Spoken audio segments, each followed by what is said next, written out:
Good afternoon. We are pleased that Congress has been able to meet our defense spending requirement and come together on a 2-year spending bill. This still achieves our top priority, a much-needed increase in funding for our national defense. This deal also increases budget caps, ends the sequester, and provides certainty for the next 2 years. Defense spending will match the request made by the Pentagon and will reflect what the President signed into law with the National Defense Authorization Act. The bottom line is that thanks to President Trump, we can now have the strongest military we have ever had. Additionally, this deal increases the debt ceiling to March of 2019, which moves us away from crisis to crisis budgeting. It also ensures funding for our other critical priorities, including rebuilding America's crumbling infrastructure, tackling the opioids epidemic, and taking care of our great veterans. To discuss this agreement in more depth from a military perspective, we have Secretary Mattis here with us today.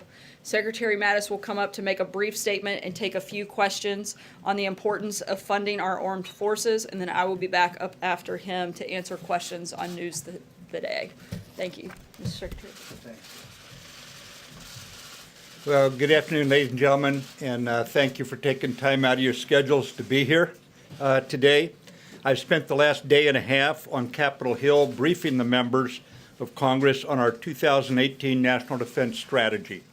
I'm heartened that Congress recognizes the sobering effect of budgetary uncertainty on America's military and on the men and women who provide for our nation's defense. 2 days from now, I will visit our nation's first Security Force Assistance Brigade at Fort Benning as they prepare to deploy to Afghanistan.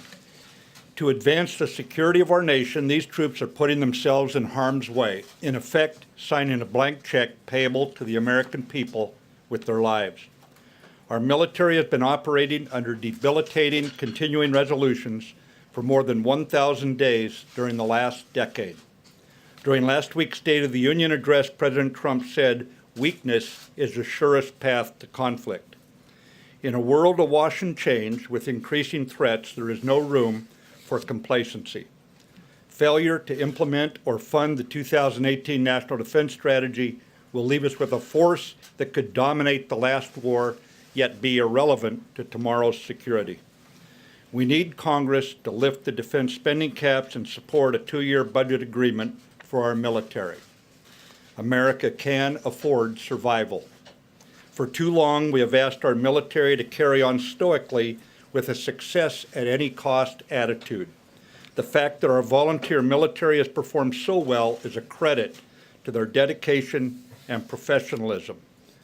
We expect the men and women of our military to be faithful in their service, even when going in harm's way. We have a duty to remain faithful to them. Absent a budget this year, America's military will not be able to provide pay for our troops by the end of the year. We will not be able to recruit the 15,000 Army soldiers and 4,000 Air Force airmen required to fill critical manning shortfalls. We would not be able to maintain our ships at sea with the proper balance between operations and time for training and maintenance. We would have to ground aircraft due to a lack of maintenance and spare parts, degrading our pilots' proficiency. We would deplete the ammunition, training, and manpower required to deter war. And we would delay contracts for vital acquisition programs necessary to modernize our force. I cannot overstate the negative impact to our troops and families' morale from all this budget uncertainty. Today's congressional action will ensure our military can defend our way of life, preserve the promise of prosperity, and pass on the freedoms you and I enjoy to the next generation. Thank you. I can take a couple questions here. Yes, sir. General, how damaged would a shutdown be? Would a government shutdown be, given that we have this deal, if there was a decision to shut the government down because, for example, the wall wasn't funded in this deal, how bad would that be to the military? Shutting down the government would be very damaging to the military for all the reasons I just cited about a continuing resolution, but then aggravated by the shutdown itself, where we actually send home all non-uniformed personnel except those in a few critical areas. It just paralyzes everything that we do if we go into that, other than the ongoing active operations at sea, and there The troops will continue to fight. The ships will stay at sea. But the bottom line is training's delayed. The impact just ripples through the force.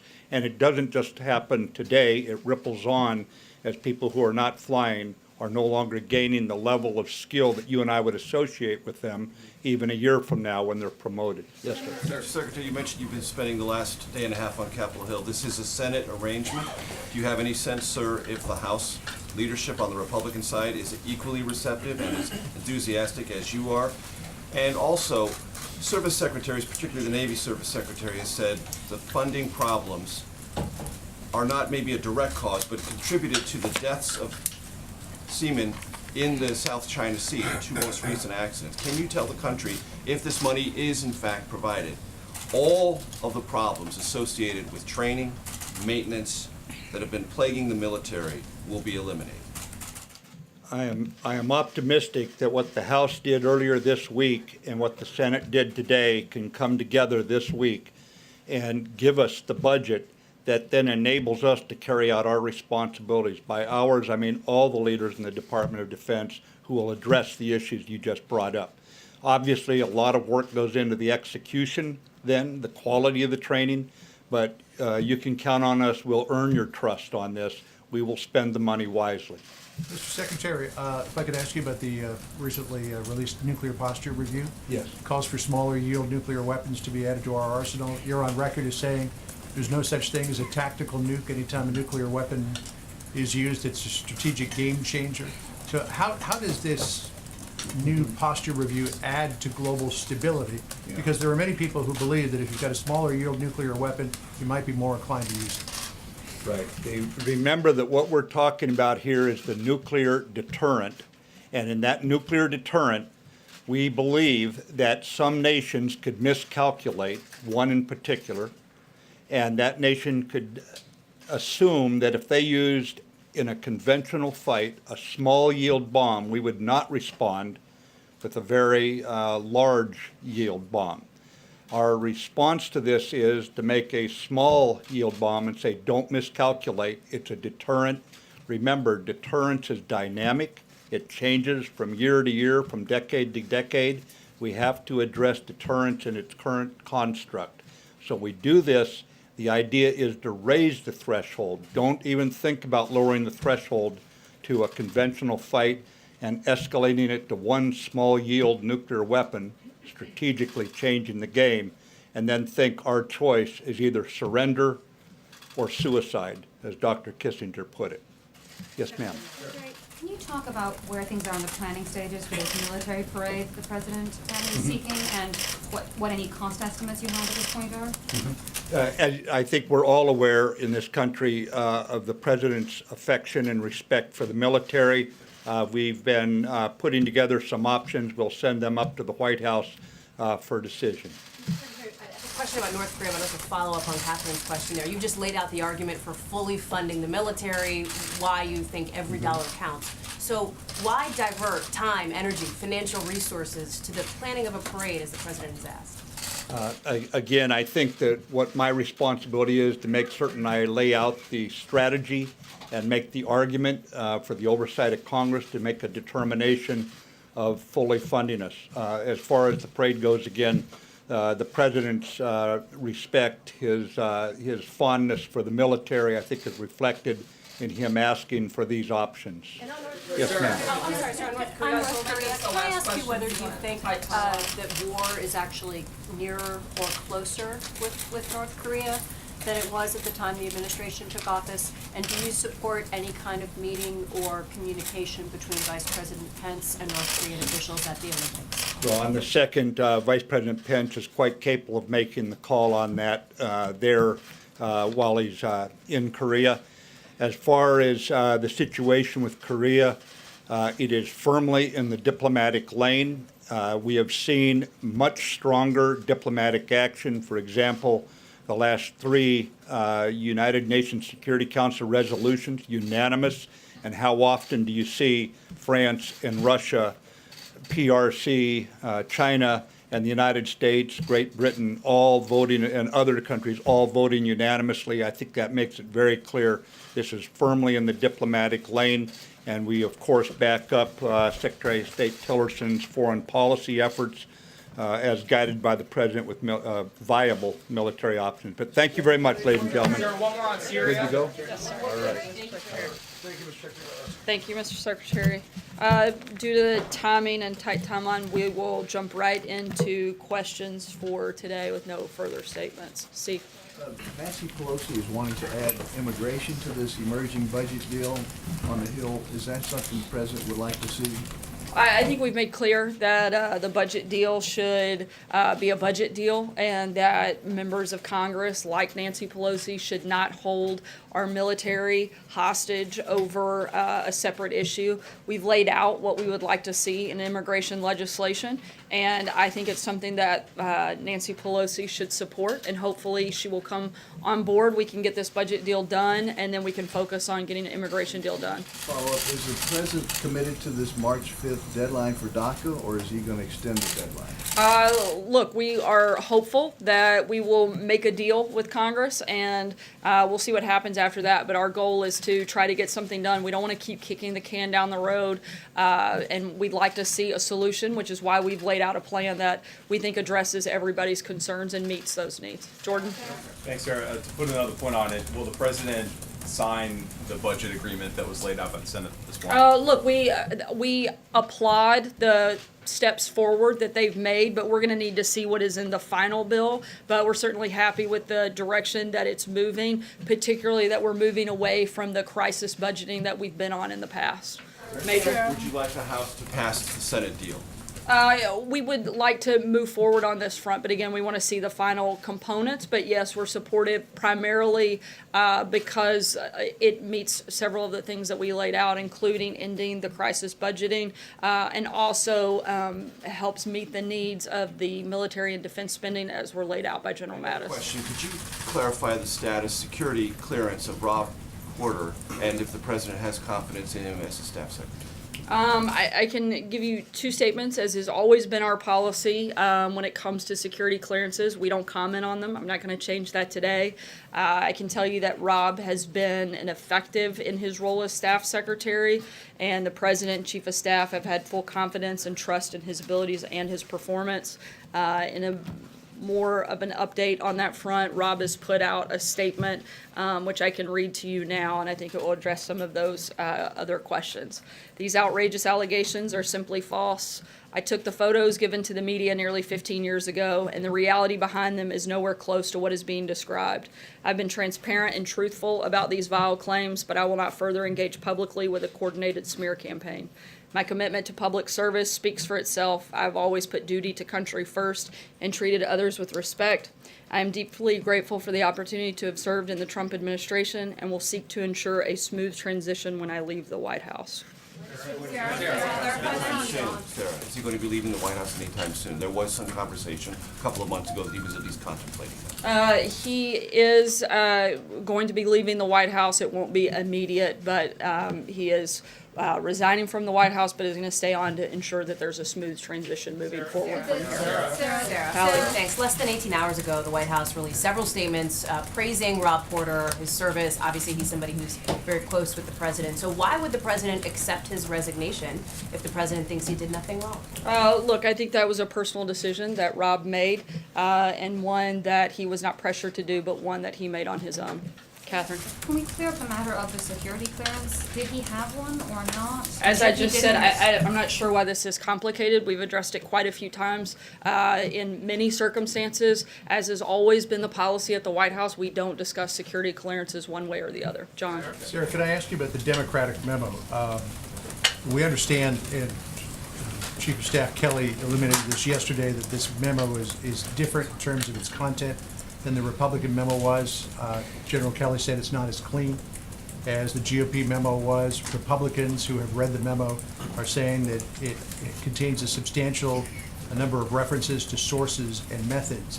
My question to you is, do you believe that the White House is I don't want to say being sandbagged, but being put in a difficult position by the Democratic minority, forcing you to make redactions or hold back this memo so it can draw a contrast with your treatment of the GOP memo? I'm not going to make speculations at this point. We're still going through the process that we went through with the Republican memo. We're going to continue to do that, and once that's completed, we'll have something further to add. But as of this point, we don't. John?